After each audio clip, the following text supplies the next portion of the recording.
Oke, pembahasan kita kali ini adalah perubahan iklim. Apa itu perubahan iklim? Perubahan iklim ini adalah suatu keadaan berubahnya pola iklim dunia. Nah, di sini penyebab perubahan iklim itu yang pertama bisa terjadi karena adanya pemanasan global. Pemanasan global itu apa? Pemanasan global ini adalah proses meningkatnya suhu rata-rata atmosfer, lautan, dan daratan bumi. Di sini pemanasan global ini juga dipicu salah satunya oleh yang namanya El Nino dan La Nina. El Nino ini apa? El Nino ini adalah kemarau panjang yang diakibatkan karena naiknya suhu di Samudra Pasifik sampai 31 derajat Celcius sehingga membawa kekeringan di Indonesia. Sedangkan La Nina ini adalah kebalikannya. La Nina adalah gejala menurunnya suhu permukaan Samudra Pasifik yang membawa angin serta awan hujan ke Australia dan Asia bagian selatan, termasuk ke dalam Indonesia. Dan di sini, perubahan iklim ini menyebabkan diantaranya yang pertama yaitu cuaca yang kacau.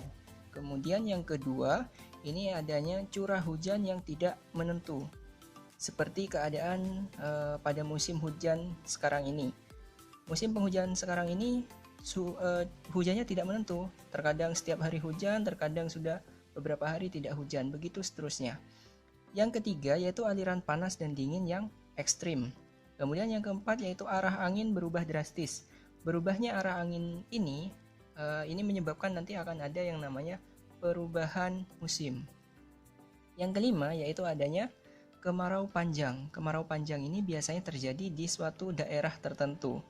Yang keenam yaitu hujan secara terus-menerus. Nah, ini sudah kita tidak bisa memprediksi kapan musim penghujan dan kapan juga musim kemarau karena musim sekarang sudah mengalami pergeseran. Yang terakhir yaitu sering terjadi badai. Di lingkungan sekolah kita pernah terjadi badai yaitu adanya hujan es. Yang selanjutnya yaitu yang kedua, adanya pemanasan global ini disebabkan yang pertama karena ada efek rumah kaca. Kita tahu bahwa sumber energi bumi yang terbesar itu adalah dari matahari.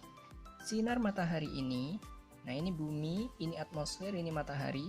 Sinar matahari ini akan sampai ke bumi, kemudian akan dipantulkan ke atmosfer ataupun ke luar angkasa.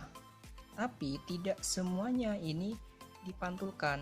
Ada yang terperangkap di permukaan bumi atau di dalamnya atmosfer sehingga sinar matahari, panas matahari yang terperangkap di permukaan bumi ini akan menyebabkan meningkatnya suhu permukaan bumi.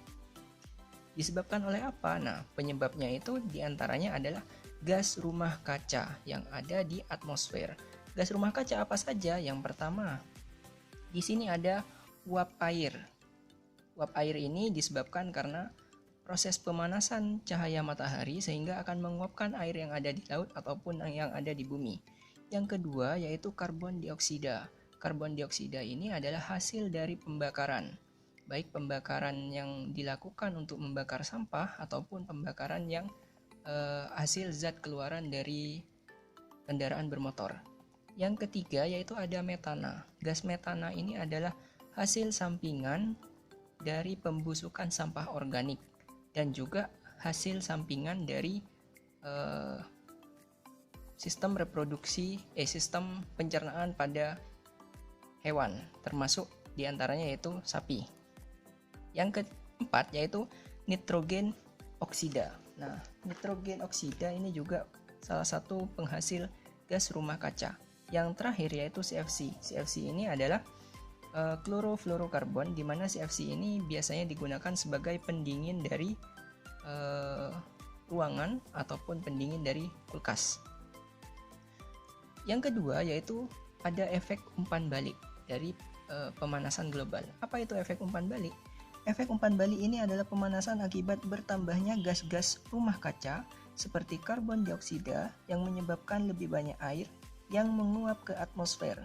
Efek rumah kaca yang dihasilkan uap air ini lebih besar jika dibandingkan oleh efek gas karbon dioksida sendiri. Nah, itu saja dua materi penyebab pemanasan global. Yang pertama ada efek rumah kaca, yang kedua karena adanya efek umpan balik. Materi selanjutnya bisa diklik di link selanjutnya.